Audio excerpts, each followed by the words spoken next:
Ever scroll through those quit my job stories online and think, wow, I wish I had that guts? Yeah, they're so fascinating, aren't they? Today we're diving deep into the psychology of quitting on day one, using real stories you sent us. We'll unpack what makes someone walk out on what was supposed to be their dream job. Right, and more importantly, how to spot those red flags before you're the one composing that viral resignation text. Exactly. We've got tales from retail, restaurants, even a Brazilian teen detention center. Oh, wow. Someone escaped on their first day as a guard. No way. Hold on to your hats, folks. This is going to be wild. But amidst the chaos, we'll also extract some practical tips. Okay, good. We found a fantastic guide on recognizing toxic workplaces, and we'll weave that wisdom into our analysis. All right, let's kick things off with a story that'll make you want to scream, I quit, in solidarity. Okay. Imagine landing a job in the framing department of a craft store, something you're passionate about. Only to show up and be told, surprise, you're a cashier, framing's full. Ugh, so frustrating. This happened to someone who wrote in, Oh, no. and their response was epic. What did they do? They spent their shift giving everyone 20% off, then pieced out. Now, while we don't endorse causing retail chaos, this highlights a common trap, the bait and switch. It's frustrating, demoralizing, and can waste precious time in your career journey. Absolutely. What's fascinating is how preventable this often is. Right. Our guide emphasizes the power of thorough research. Okay, I like that. Go beyond company websites, dive into employee reviews on Glassdoor or Indeed. That's so smart. Look for patterns in complaints, especially about roles not matching descriptions. And during interviews, don't be shy. Ask laser-focused questions to expose potential discrepancies. Yeah, instead of just, what's a typical day like? Right. Try, what percentage of time is spent on the specific task you were hired for? Love that. Precisely. Another tactic. Can you walk me through the team structure? Who would I report to directly, and who are the other framing specialists? This reveals if there is even a team, or if you're flying solo with a misleading title. Ooh, good point. These questions not only give you a clearer picture, but also show you're a discerning candidate. Yes. Which can be impressive to the right employer. Exactly. Now, let's move on to another reason for those day one departures. Unreasonable expectations. We're not talking, oh, I have to make coffee sometimes, but truly absurd demands. Like the story we got about a landscaping job. Oh, yeah. The new hire shows up, excited to learn the trade, and is told to dig a huge hole with his bare hands. Oh, my goodness. No tools provided. That's awful. This story might sound outlandish, but it highlights a real problem. Some employers exploit the eagerness of new hires. They assume you'll be too afraid to push back, especially on your first day. And it also raises questions about the company's safety practices. Yeah. If they're neglecting basic tools, what other corners are they cutting? This is a major red flag. Absolutely. Yeah. And it reinforces the importance of observing the work environment during interviews. You're so right. Is the office a chaotic mess? Are other employees visibly stressed or whispering complaints? These are subtle signs that things might not be as rosy as they seem. So even before day one, there's intel to be gathered. But what happens when the problem isn't the task, but the person leading the charge? We had a ton of bad boss stories. Ah, yes, the toxic boss. This is where paying attention to gut feelings during the interview is key. I agree. Remember that story about the chef who, mid-interview, told the candidate they weren't good enough to walk through the dining room? Oh, I cringed reading that. Right. Imagine working under someone with that level of arrogance. It's a huge red flag. Yeah, And it's yeah. often not just one comment, it's a pattern. Okay. Do they interrupt you constantly, dismiss your questions, brag excessively? These are signs of a narcissistic leadership style that'll make your work life miserable. So it's not just about the job itself, but the entire ecosystem you're stepping into. Yeah. Speaking of ecosystems, some stories weren't about the boss, but the environment being straight up hazardous. Literally hazardous. We had someone write in about their first and last day at a knockoff dollar store. Oh, no. Not only was the back room creepy, someone tried entering the women's restroom while she was inside. That is terrifying. Right. It's a stark reminder that safety, especially for women, is often overlooked in certain workplaces. And no job is worth risking your well-being. Exactly. Our guide mentions that these situations often involve a power dynamic that makes speaking up difficult. Oh, for sure. If you're young, new to a field, or desperate for work, it's easier to feel trapped. Which is why recognizing the signs before accepting the job is so crucial. We've talked about researching company culture, but what about during the interview itself? Pay attention to how your questions are received. Cool. If you ask about safety protocols and get brushed off or ridiculed, that's a massive warning sign. Or if the interviewer seems evasive about basic things like working hours or break policies, Right. transparency is key. Absolutely. Another tactic from the guide is to subtly observe how employees interact with each other. Do they seem genuinely friendly? Or is there an undercurrent of tension? Even a quick bathroom hunk can provide valuable intel. It's like being a detective. Yeah. And sometimes the clues are less about overt danger and more about a lack of basic support. Oh, yeah. We got a story about someone starting at Forever 21 during the holiday rush. Which is chaotic enough as it is. This person got a quick tour, then their trainer had a family emergency, leaving them completely abandoned. Oh, wow. Talk about being thrown to the wolves. Yeah, that's so unfair. This highlights the importance of a solid onboarding process, which, sadly, many companies neglect. Right. Our guide emphasizes that proper onboarding is not just paperwork and introductions, but a structured plan for your first weeks. It should include clear job expectations, hands-on training, and a designated mentor or buddy system. So, if you're in an interview and they gloss over training, that's a red flag. For sure. Ask specifically, what does the onboarding process look like for this role? Who would be my main point of contact for questions? Those questions show you're serious about success. Right. And if the interviewer fumbles, it reveals their lack of preparation. Now let's shift gears to a story that touches on a common theme: the pressure to tough it out. Okay. This one's about a cafe worker expected to handle a busy kitchen during a rush despite having zero cooking experience. That's crazy. Not only overwhelming, he later found a rat infestation. Oh my goodness, that's awful. This speaks to the idea that some employers prey on the newbie mentality. Yeah, they assume you'll be too intimidated to speak up, even in dangerous or unsanitary conditions. It's like they exploit that initial desire to prove yourself. But the guide wisely points out there's a difference between perseverance and self-sabotage. Enduring a truly toxic or harmful environment isn't strength, it's detrimental to your well-being. I agree. And this can manifest physically. In what way? Are you getting constant headaches, sleep problems? Is your anxiety through the roof only at work? Good point. These are your body's alarms. So we've talked about external red flags, but it's just as vital to listen to our internal ones. For sure. This begs the question. How do we know when sticking it out becomes self-harm? That's where self-awareness comes in. Journaling can be helpful. That's right. Each day, jot down how work made you feel. Not just the tasks, but the emotional impact. If it's consistently negative, that's data, not weakness. That's such a powerful tool. Right. It takes the emotion out of the equation and helps you see the situation more objectively. Exactly. Now let's explore a story highlighting another red flag: questionable business practices. Okay. Someone worked at a knockoff dollar store, paid under the table, with shady happenings in the back. This screens run. But people in desperate situations often feel they have no choice. That's why knowing your legal rights is so crucial, even for seemingly informal jobs. Absolutely. Being paid under the table deprives you of essential protections, minimum wage, overtime, workers' comp. These exist for a reason. Our guide recommends, even before day one, check if the company is properly registered. Have they had labor violations in the past? Wow, that's a good tip. Information is power. And if something feels off on the job, don't dismiss it. If your gut is screaming, "This isn't right," it probably isn't. Now let's switch gears to a story that emphasizes the power of boundaries. This one's tough to hear. Okay. A waitress at a diner had a boss who constantly touched her skirt and pulled her around. Not only inappropriate, but potentially escalating to something worse. It's a chilling reminder that certain industries have normalized this kind of behavior. But no job justifies someone violating your physical or emotional space. This is where setting boundaries is key, even on day one. I agree. Our guide suggests practicing assertive phrases beforehand.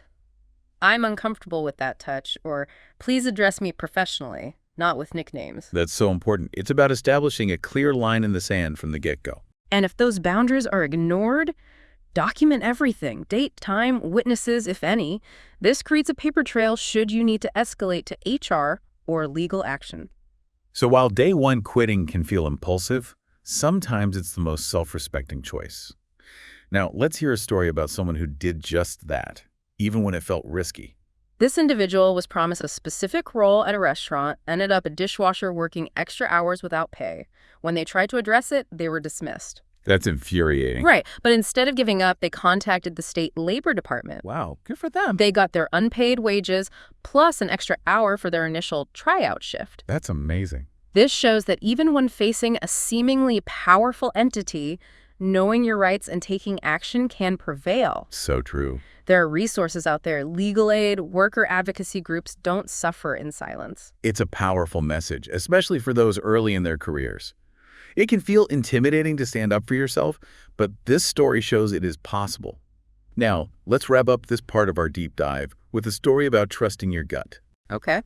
This one's about someone who went to a job interview that turned out to be a pyramid scheme. Oh, no. They left feeling relieved, like they dodged a bullet. Classic pyramid scheme red flags. Yeah. Too good to be true promises, emphasis on recruitment over actual product, and that pushy, almost cult-like vibe. The key takeaway here is to listen to those internal alarms. If something feels off, even if you can't pinpoint why, don't dismiss it. Your intuition is often trying to protect you. And sometimes the bravest thing you can do is walk away from something that seems promising but sends shivers down your spine. It's about recognizing that your time and energy are precious, and you deserve to invest them in experiences that align with your values and goals. Exactly. And remember, the job market is vast and ever-changing. There are countless opportunities out there, and by trusting your instincts, knowing your worth, and being willing to walk away from situations that don't serve you, you'll ultimately find the right fit. We'll be right back with more wild Quit on Day One stories and the essential lessons they hold. Don't go anywhere. Welcome back to the Deep Dive. We've been exploring these wild Quit on Day One stories, and I think what's really fascinating is how they reveal so much about power dynamics in the workplace. You're right. It's easy to judge and say, why didn't they just speak up? But when you're new, maybe even desperate for the job, those power imbalances can feel insurmountable. Absolutely. And some employers, consciously or not, exploit that vulnerability. Like, for instance, take the story about the new hire at an alarm company. Oh, yeah, that one. Sounds normal enough, right? Mm-hmm. Until you hear about the get-to-know-you lunch at Planet Hollywood. Wow. Only this employee got the invite. No one else. Mm. And when they arrived at the office the next day, another employee made a comment about their appearance, Oh, no. based on how the manager had described them. Mm. Turns out the focus was entirely on physical attributes, using terms like light-skinned and pretty boy. Oh, my God. Immediate creep factor. Yeah, that's really unsettling. And it makes you wonder, what was the real purpose of that lunch? I know, right? This wasn't about team bonding. Yeah. It was about singling someone out based on looks. Exactly. And that creates an environment where the new hire is already questioning their place, their safety. Oh, absolutely. It's a classic tactic of those in power, subtly undermining someone's confidence from the start. So even if the job itself seemed fine, that one interaction revealed a deeply problematic undercurrent. Yeah, totally. This also ties into a point from our guide. Sometimes the red flags are about what's not said, not just what is. Oh, excellent point. So it's about observing the unspoken rules, the office dynamics, who gets listened to in meetings, whose jokes are laughed at. Uh-huh. These subtle cues reveal the power structure Yeah, and whether it's one you want to be part of. exactly. It's like learning a whole new social language. And speaking of navigating complex systems, we got a story about a prestigious political internship. Sounded like a dream opportunity, right? Until you factor in the unpaid 40, 60-hour work weeks. Oh, wow. This intern was basically a full-time employee, Yeah. facilitating meetings with heads of state, coordinating conferences, Oh, my gosh. all while getting zero credit. Oh, that's so unfair. Their work was often attributed to actual staff. Oh, wow. It's a classic example of how certain industries exploit young people eager to break in. It preys on the fear of missing out. Yeah. The idea that any experience, even unpaid, is better than none. But our guide argues this devalues the entire profession. Absolutely. And it perpetuates a cycle where only those with financial privilege can afford to gain that experience, shutting out diverse voices. So how do we spot these exploitative internships before it's too late? Well, during interviews, ask specific questions about the workload and expectations. Okay. Like, what's a typical day like for interns? How are tasks assigned and overseen? Yeah. And crucially, how is intern work credited and acknowledged? Because if they're vague or dismissive of those questions, that's a red flag. Huge red flag. A good internship should be a two-way street. You're providing value. Right. But also receiving mentorship and growth. Exactly. Now, let's shift to a story that shows even in a bad situation, knowing your rights can lead to victory. Okay. This one's about a dishwasher at their favorite restaurant. Oh. They agreed to help out during a lunch rush, were promised pay, but then were basically told to scram when they tried to collect. What? No way. Classic exploitation, assuming the little guy won't fight back. That's so messed up. But this dishwasher knew their worth. Good for them. They contacted the state labor department and got their due wages. Oh, wow. Plus an extra hour for their initial tryout shift. Small victory, huge message. It shows that even in industries known for low wages and precarious work, standing up for yourself can work. And it empowers others to do the same. Totally. Knowledge is power. Uh-huh. And knowing your rights is step one. Absolutely. Now, let's discuss a story that highlights the need for safety and respect, regardless of industry. This one's about a waitress at a diner. The work itself wasn't the issue, but the boss's behavior was atrocious. He'd constantly touch her skirt, pull her around like she was on a leash. Ugh, that is so inappropriate. Made everyone uncomfortable, customers included. Oh, wow. This highlights the insidiousness of normalized harassment. Mm-hmm. It's often not screaming or violence, Right. but these subtle acts that make you question your own perception, like, am I overreacting? Oh, for sure. And that self-doubt allows it to continue. Yeah. But the waitress chose to leave even though she needed the job. Good for her. That's courage, putting her well-being above a paycheck. It also sends a message to the other employees and maybe even the customers who witnessed it that this is not okay. Yeah, for sure. One person taking a stand can ripple outwards. Powerful stuff.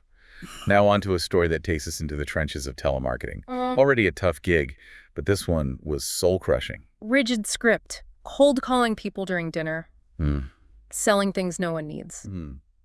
The writer described their cubicle as a soulless gray box, which perfectly captures that trapped feeling. It highlights the importance of aligning your work with your values. Yeah. If you're constantly doing things that feel morally wrong or just pointless, it takes a toll. This is where self-reflection comes in. Okay. Before even applying for jobs, ask yourself, what kind of impact do I want to have through my work? What values are non-negotiable?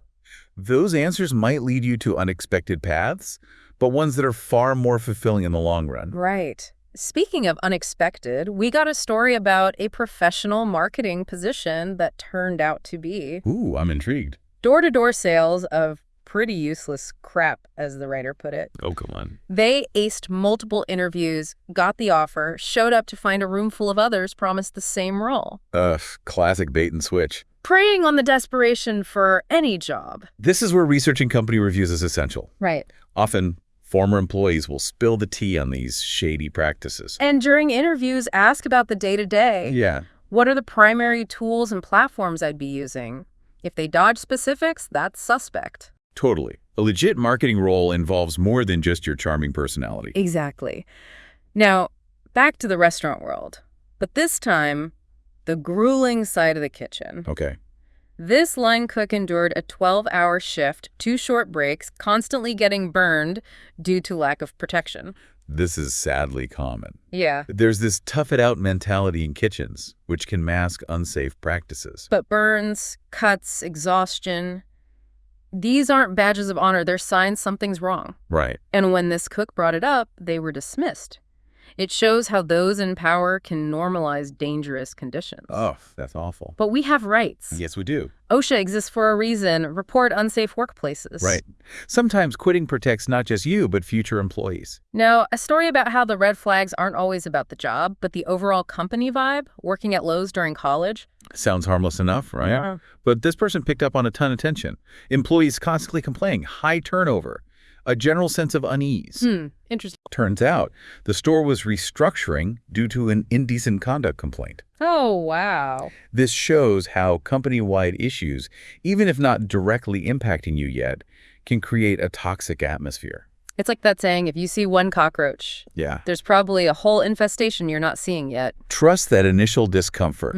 It's usually trying to tell you something. Absolutely. Sometimes the best move is to remove yourself from that environment before you get caught up in the negativity.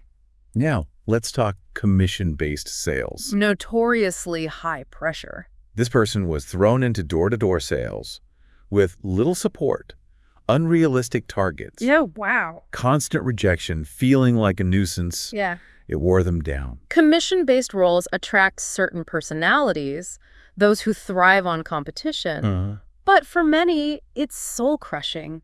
Yeah. It's okay to acknowledge you're not cut out for that. It's not a personal failing. And the guide makes a great point. Knowing what you're not good at is as valuable as knowing your strengths. It helps you narrow your search, focus on careers that actually suit you. Precisely.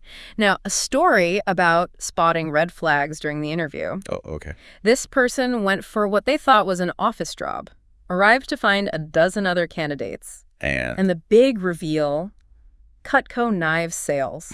Seriously. Classic multi-level marketing scheme. This person now has a rule: if they see more than a dozen people at an interview, nope out. Smart move. Mass recruitment often means high turnover. Oh, yeah. Which is its own red flag. It suggests they're always churning through people, likely due to unsustainable expectations or practices. This reminds me of a tip from our guide. Okay. Look at the company's LinkedIn page. How long do people stay in similar roles? If it's consistently under a year, that's telling. Great advice. Now, let's discuss a story that blurs the lines between work and personal life. Someone applied for a babysitting job. Okay. But it was a live-in nanny housekeeper role. Oh, wow. 24/7 with 1 day off every 2 weeks.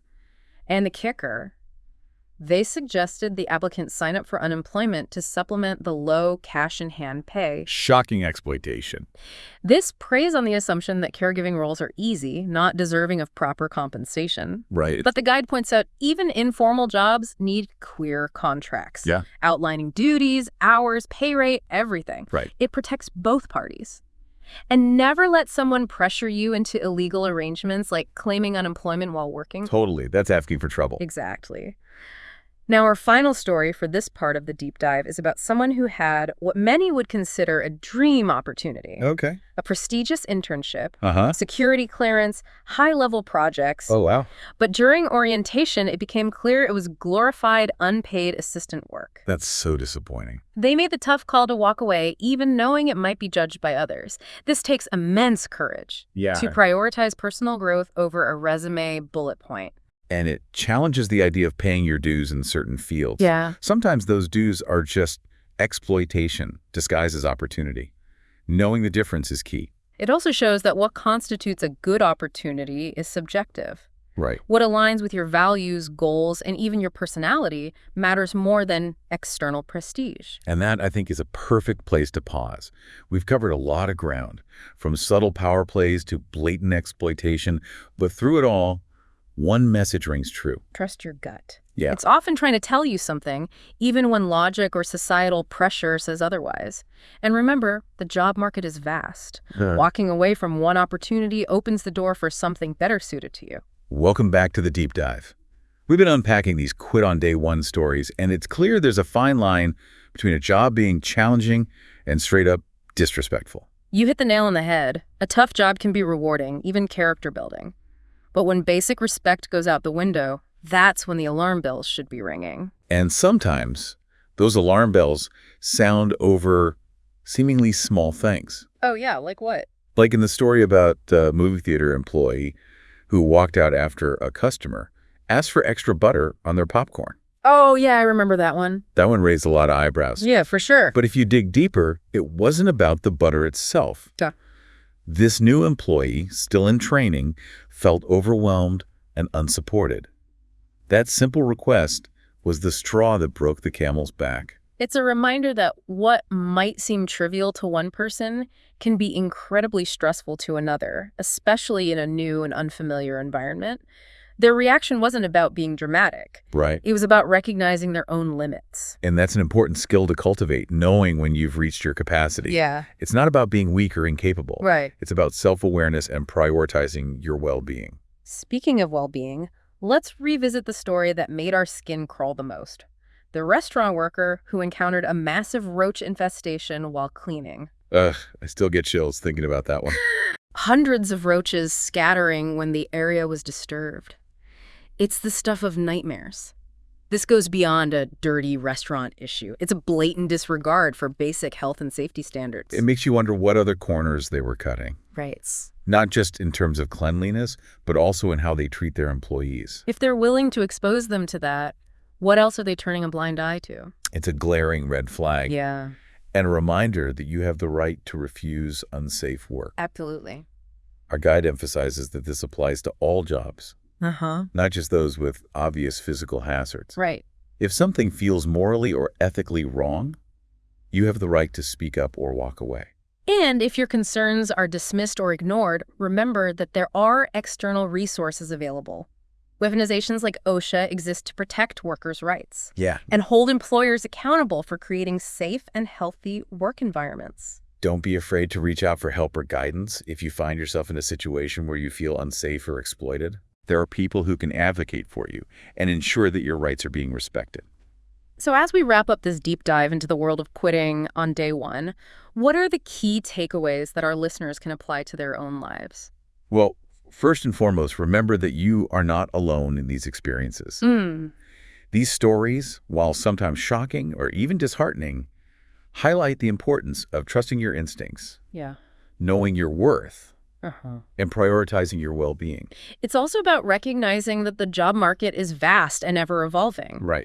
Don't be afraid to walk away from situations that don't serve you. There are countless opportunities out there. Right. And by setting boundaries, advocating for yourself, and trusting your gut, you'll ultimately find the right fit.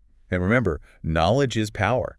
Research companies thoroughly, ask pointed questions during interviews, and familiarize yourself with your legal rights as a worker.